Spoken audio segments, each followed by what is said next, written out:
All right, it's Thursday. I've got an update for the week ahead.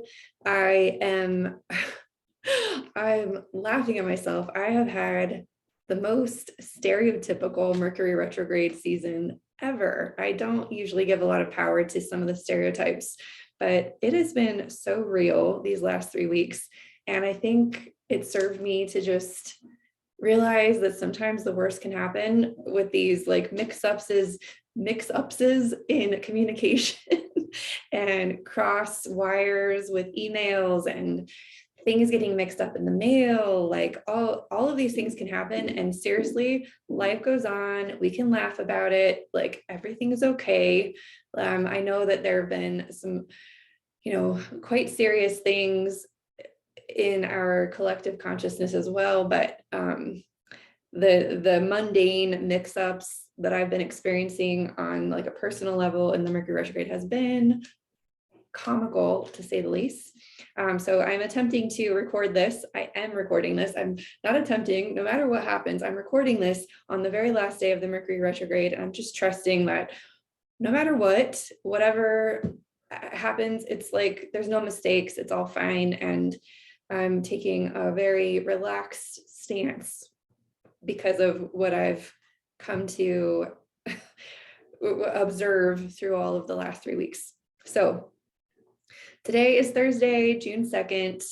The moon is in Cancer. And if you've been reading along with my daily astrology, you would know that I've been talking a lot about these parts, these vulnerable parts of us that have been drawing to the surface to be seen, to be held, to be expressed, to be shared with others, to witness in others, to forgive, to have some, higher levels of self-awareness balanced with levels of self-acceptance, so that we're not, super self-aware and hypercritical and hyper self-observational, to the point where we're just like, and then criticizing every part of it, right? That's one end of the spectrum. And so that's self-awareness without self-acceptance. So we don't want to have too much self-awareness without acceptance. So, but if we have too much self-acceptance without enough self-awareness, there could also be a lack of like seeing how we're responsible for certain things in our lives,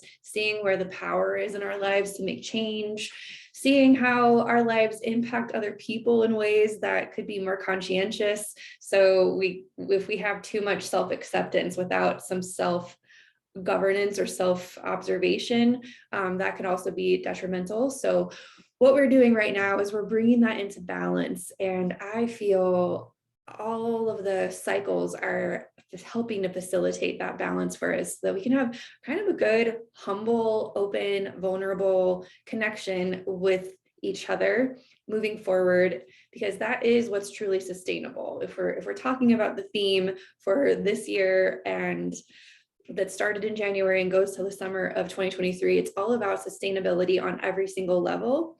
And so if we could have some sustainability in our psychology, which is where the sun is now, the sun is in Gemini, the way that our mind operates, the way that we think in response to how we get our needs met.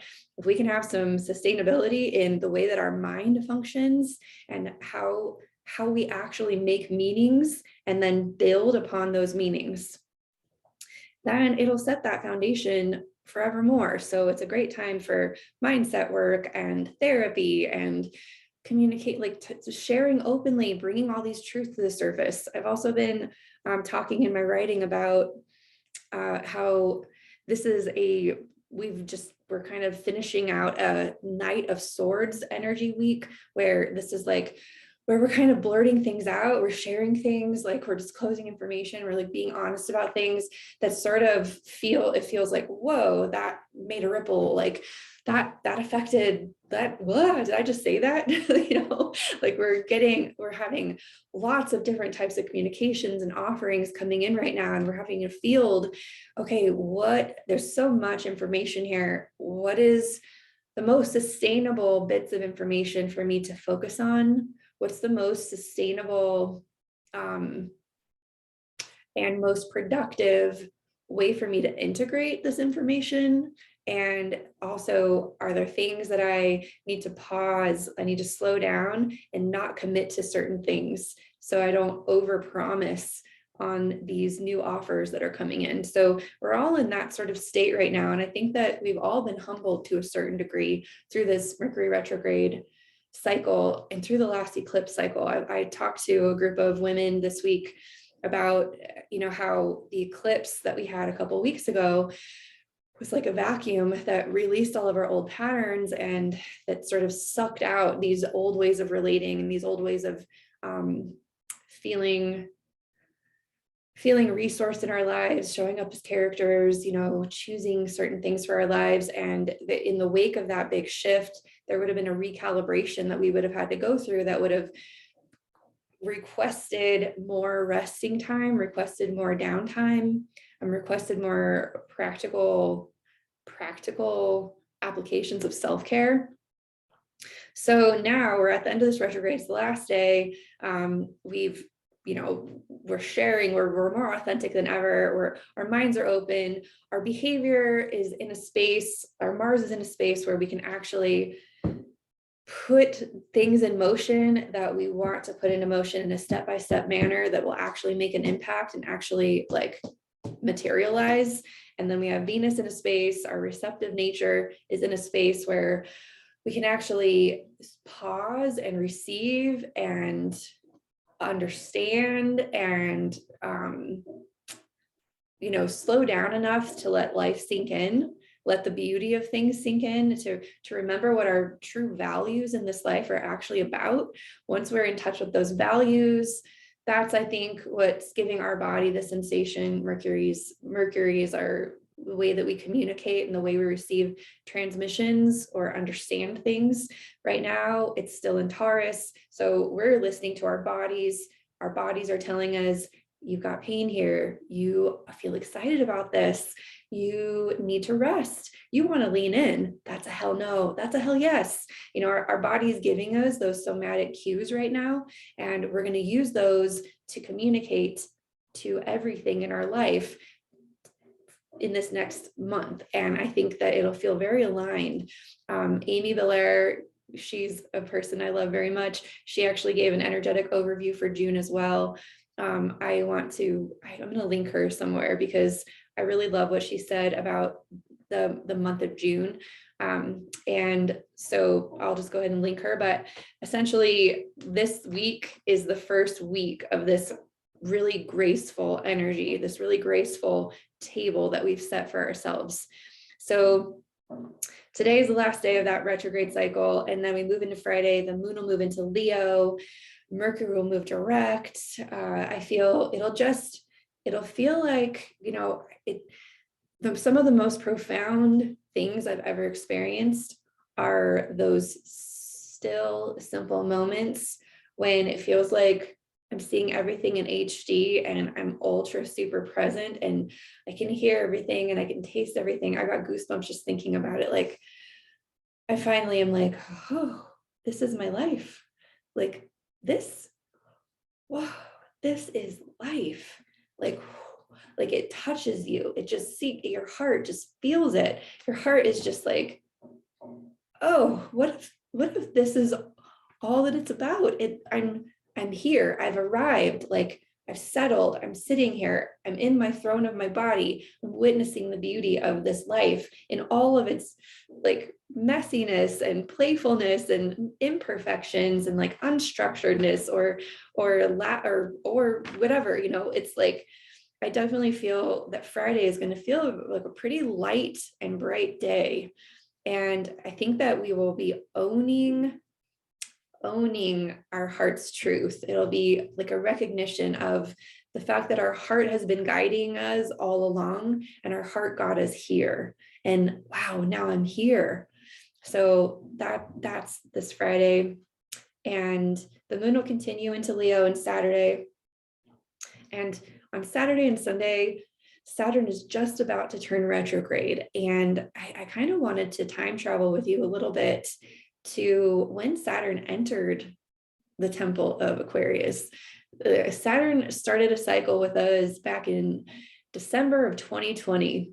And I was thinking about this. I didn't even know why I was thinking about this. I was talking about it and thinking about it a lot last night and in the shower this morning. Like, gosh, thinking back to December of 2020, the things like I was definitely like, I was actually in a state of like, I don't know who I am. I don't know what the hell I'm doing. Like, I've been committed to this astrology for so long, but do I actually like, am I actually even like any good at it? Like, is it, what even is it? Like, what am I doing? I was like thinking of moving into a totally different career path based on like security and community, I guess. Like the pandemic was going on, so we were in totally like a disrupted state anyway. And I just remember in that December just feeling sort of lost. And it took me a couple of months to feel found again. I had to claim it. Like I felt like I started coming into my strength in January, and then in February I claimed some things. It was like, no, you know what? I'm going to claim me. I'm choosing me. I'm going to choose. And I personally had this transit in my second house of self-worth. So I have Aquarius in the second house. So like this self-worth issue was what Saturn was bringing. But Saturn as a whole in Aquarius was saying, listen, if you're going to be a part of the sacred fabric of reality, what's your thread about? Like clearly define, what is the color of your thread? How does it function and move with the other parts of this beautiful tapestry? That was the question that was being put on the table when Saturn moved into Aquarius in December. And we might not have known the answers to that question right away. It could have been like, I don't know. Like, I don't know what the hell I'm doing here. Like everything I used to do, like if I'm not who I was doing, like, I don't know.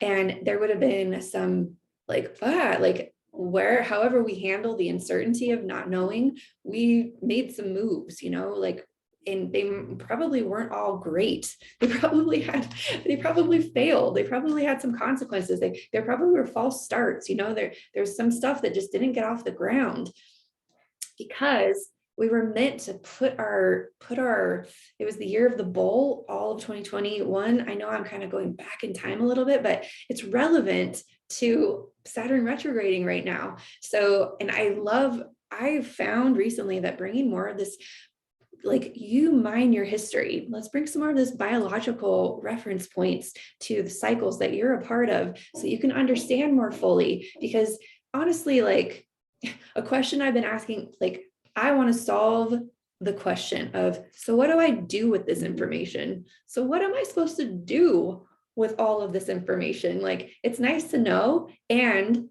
what is the most actionable, practical way for me to like integrate this into my life? So since I'm like answering that question for myself, I'm finding, wow, it's really practical to kind of mine your history so that you can understand where you're at in the cycle. So 2020, December, we were all sort of answering the question of like, what is my special sauce? Excuse me. And that question was answered. You know, for me, I was like, okay, I had my brother was sitting with me in the truck in December. And he's like, Christina, at any point of mastery, you're going to feel like you're a total hypocrite. You're going to feel like you're going to have imposter syndrome. This is a normal part of the archetypal journey of mastery. And there could be two pathways. There could be one pathway that leads this way, and you feel like that's maybe safer. That's like, that would work okay. And there's a pathway that goes this way, and it's a little more uncertain, and it's a little bit, but either pathway you choose, you're going to have to double down on your commitment, your discipline, your mastery. You're going to have to open another level of wisdom and knowledge about this topic. You're going to have to become a specialist in that field. So choose a field that your heart would be committed to, even if there was no money involved. Like choose one, like what would you want to spend hours of time studying? What would you like oh man, the dream would be that I get to study this thing and become a master at it. Like, whoa, I would in my spare time, I would do this thing.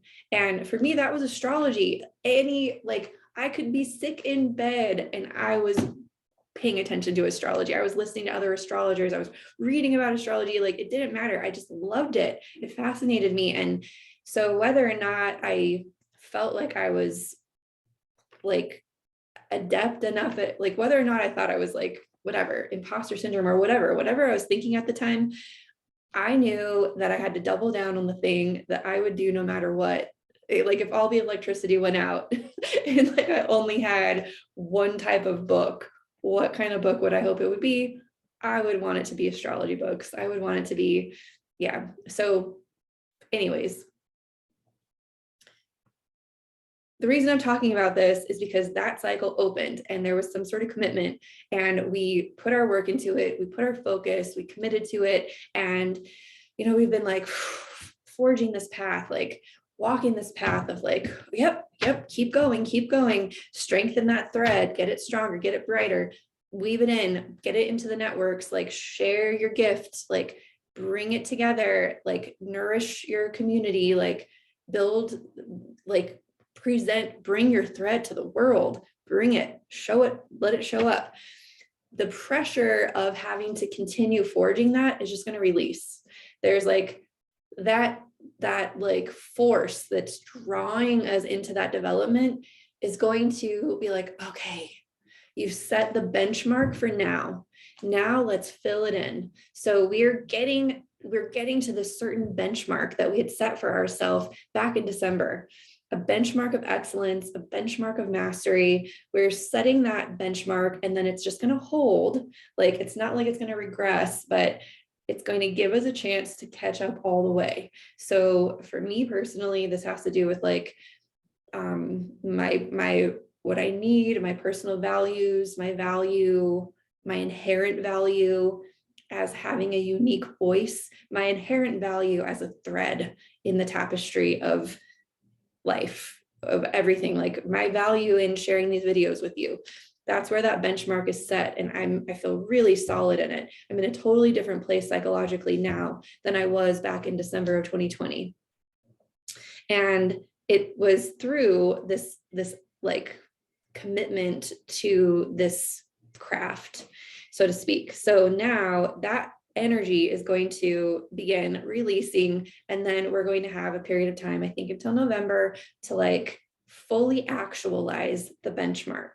So ask yourself, where were you? Where are you in the story I just shared?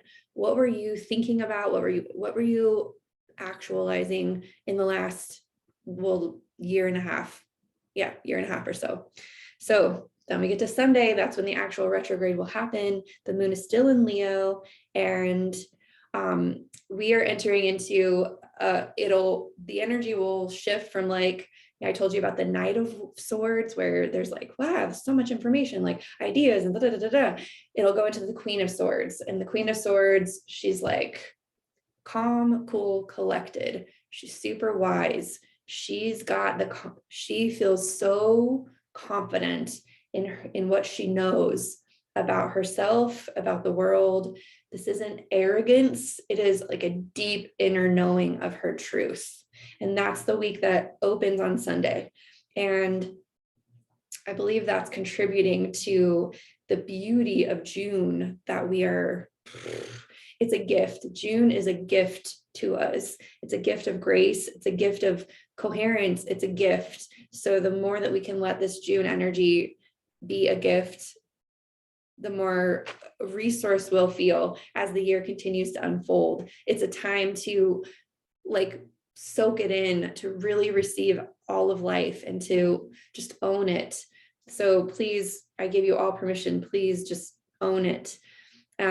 And then Monday comes and the moon will be in Virgo. It's so great to have a moon in Virgo on a Monday because it's Monday. I don't know. It's like this fresh energy of like, all right.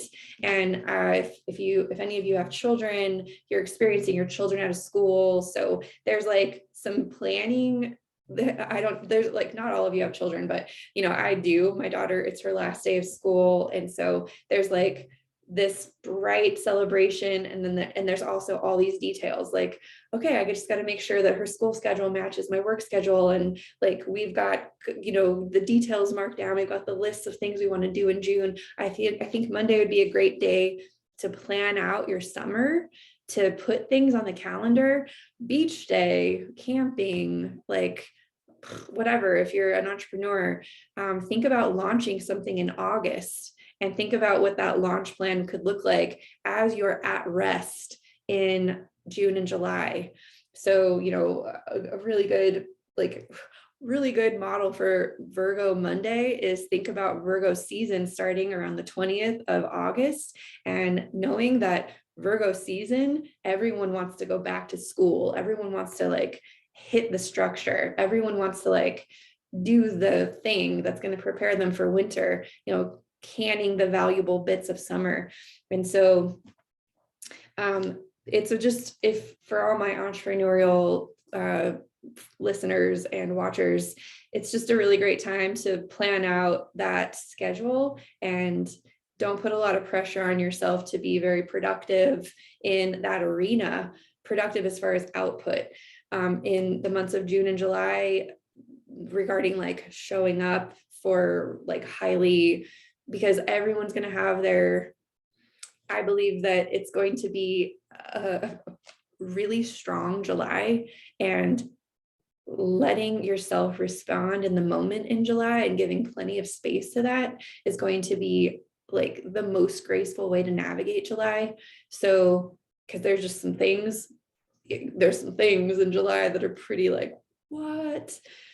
So, and I talked about it in my 2020 year ahead, and I'll be talking about it as we get there. But anyways, I think Monday's a good day to plan it out, like get real still, get your calendar out, make sure you're scheduling fun and joy and like sensuous, amazing things, and just trust.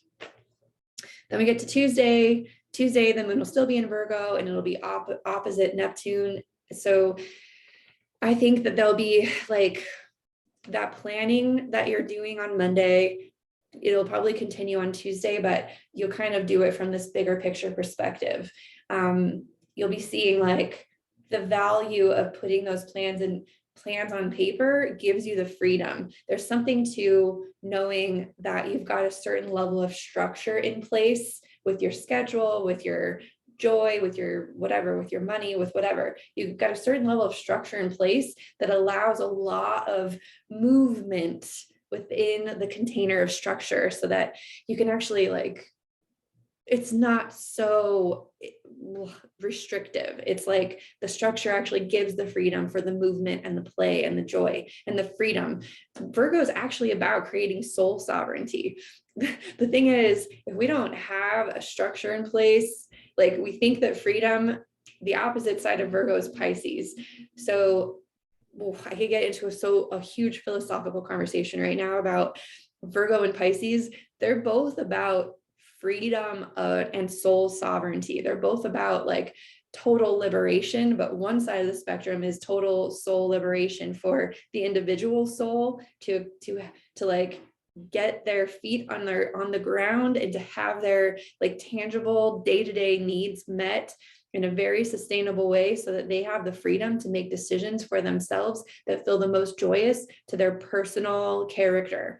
Whereas Pisces is this like global universal freedom that we have, it's like a ripple effect of what the soul cultivates in this Virgo in place. So they're mirrors of each other in different ways, and they in both of those spaces can get convoluted to a certain degree, and they can get a little like in our effort to like have soul sovereignty, we could sometimes push against the structures that would actually support our lives.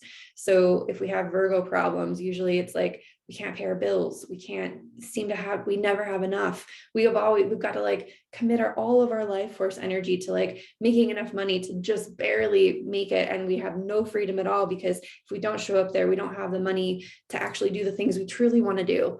Like, so there's just not, we're not working our Virgo, like because we resent our Virgo. If we undervalue or resent any part of the spectrum of evolution, we're going to be constantly drawn into it. Like, it's going to be a source of pain if we don't value it, rather than a source of liberation. So it's super vital that we actually value, like, what that looks like. Value the fact that you did all your laundry and it's all hanging in the closet, and all you have to do is open the closet and put it on. You don't have to find your socks. The good underwear that you like to wear are in your drawer. Like, your pants fit because you made sure you got rid of all your little pants that you were like hanging on to because you had this restriction, blah, blah, blah, blah, blah, right? Like, that's freedom. Freaking just like opening up the thing and putting your clothes on is freedom. That freedom was created because you did the Virgo thing of washing your clothes and putting them away properly. Like, it's amazing. It's not freedom to like, I can't find my freaking, like, have you seen my sock? Blah, blah, blah. Like, that's not freedom. Even though you don't have any structure, like, I'm sorry. I know I sound so freaking preachy right now. I'm sorry. I have so much Virgo energy and I love it so much. And I feel like it's not fully understood and valued. And I feel Monday and Tuesday, it's on the table. So work it out. Oh my God. I'm so grateful. I give myself a lot of self-awareness and self-acceptance when I make these videos. All right, so Wednesday, the moon will be in Libra. It's going to be opposite Jupiter. It's going to oppose Mars as well. And Lilith, Mars and Jupiter are still sort of like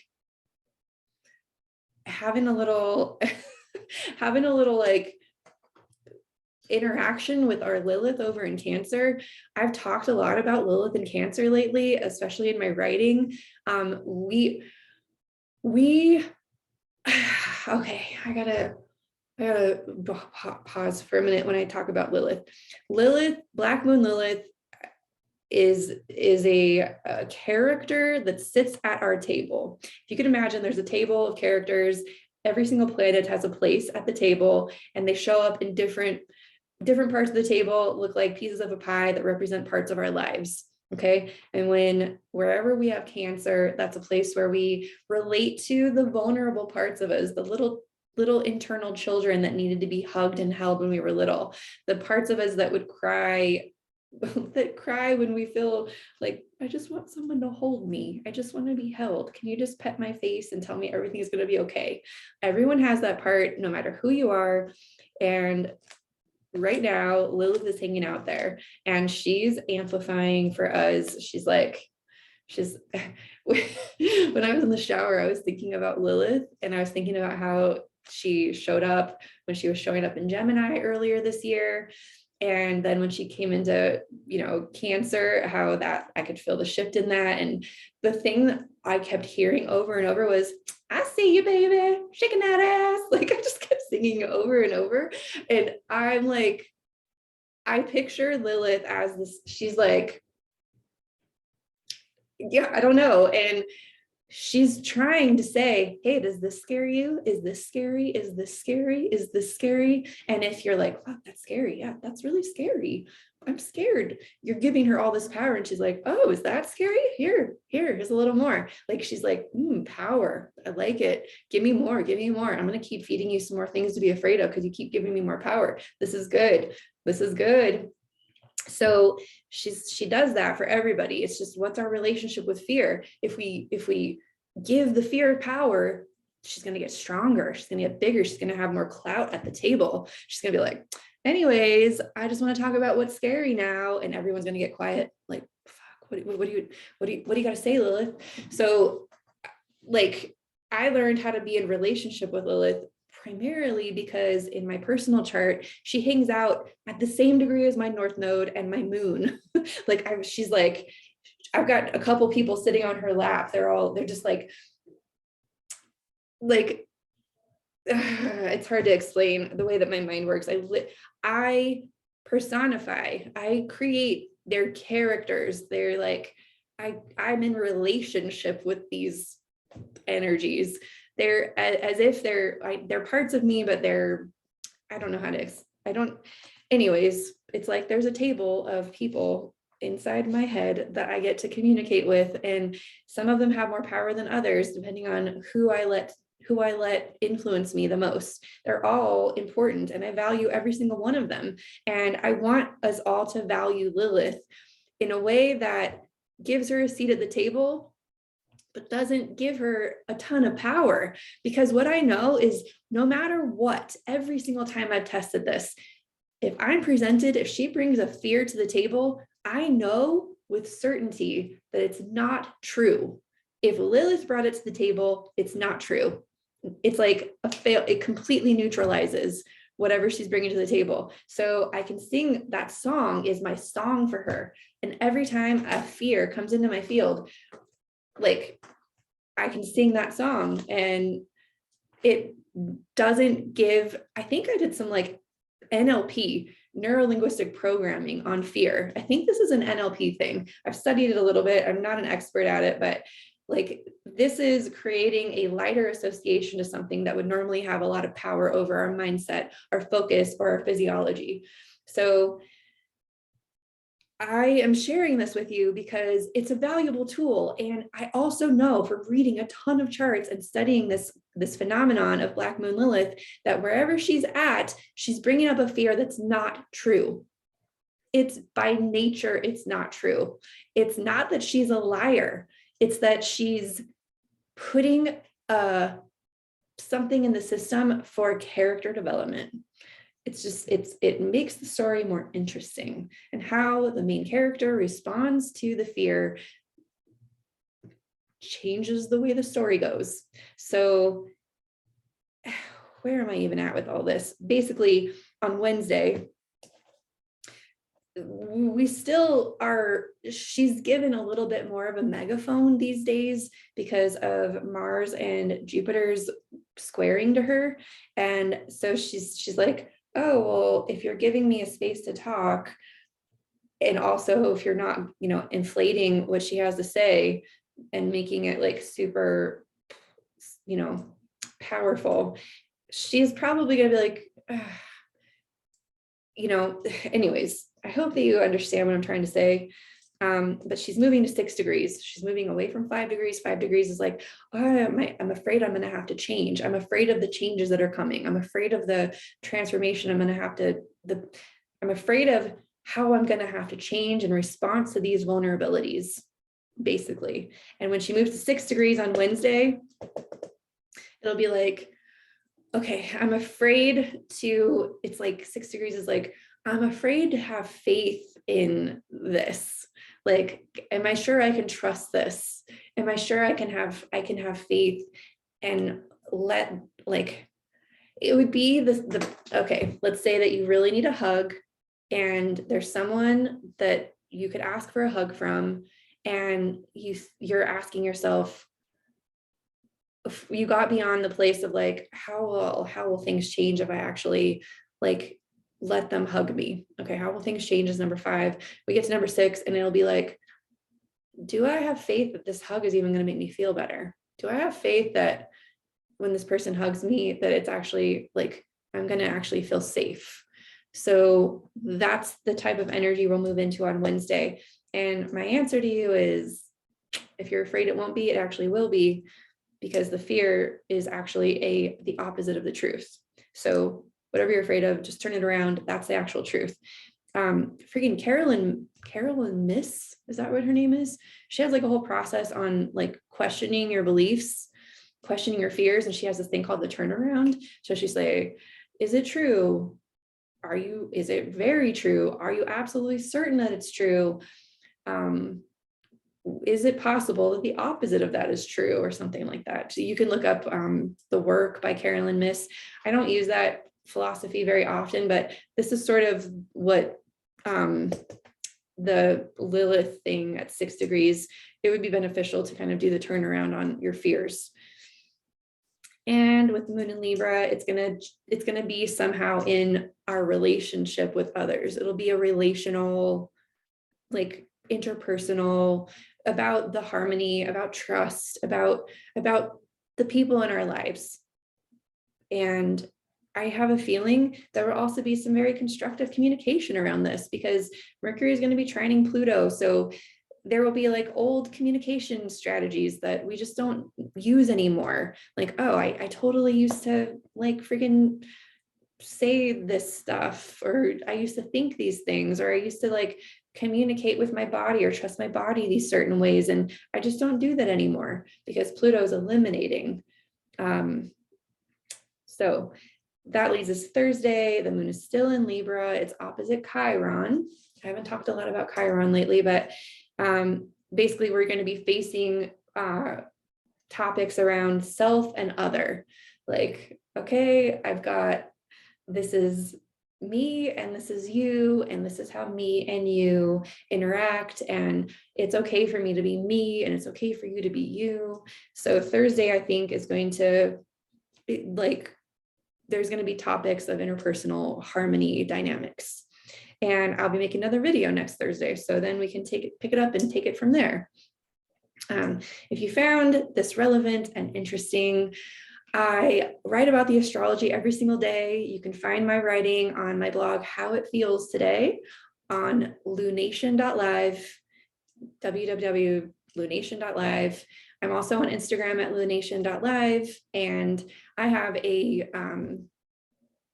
Telegram, a voice channeling Telegram space where I leave sort of long, like sometimes they're long, sometimes they're short. I leave voice channel messages there based on like what's coming up for me in real time around all of this. And because even though I'm looking at the map of the week ahead, it's still just a map, it's not the terrain. And so I offer that space for people who are kind of in real time navigating stuff and just want to like hear my perspective. So if that's interesting, there's going to be a link in the description box. And I also want to announce that I am going to be opening up a groupthink astrology mastermind. It's going to be it's going to start in August. What I know about it, it's going to be like a workshop style mastermind. So there will be it's going to be practical applications with a group interaction format for, you know, going into the biography of our astrology and our cycles. So it's going to be an opportunity to like, I'm going to have all the charts on my screen. We're going to just go into it. I'm going to categorize things in order so that, you know, everyone feels like it's kind of a personalized experience and you're moving through some of the concepts. I do offer an astrology class. It's a self-paced class, and it's called Study Yourself, Learn Astrology. I've had quite a few people come through the class, and it's meant to be, you utilize the class in conjunction with the daily astrology that I write every day for the collective.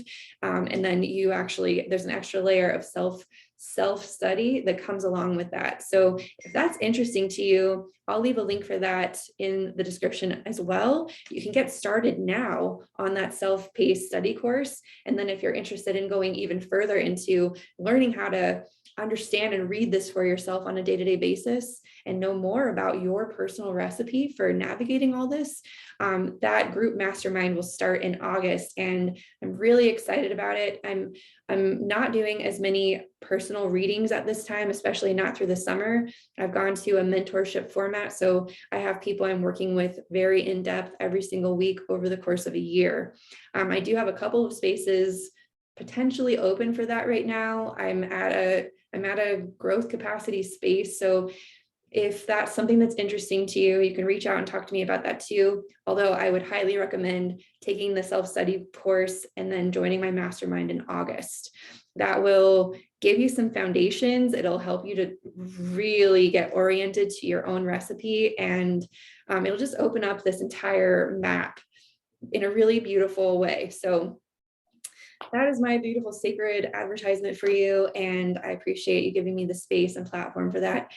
Please share this video with anyone that you feel it could serve.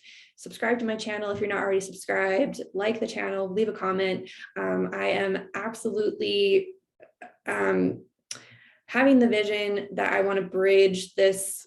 I want to bridge this map for more people. I want to make it very accessible. I want to make it very biographical for people. And so I just want to open the channels for anyone who's at that space in their life who wants to create greater sustainability by paying attention to natural rhythms and cycles.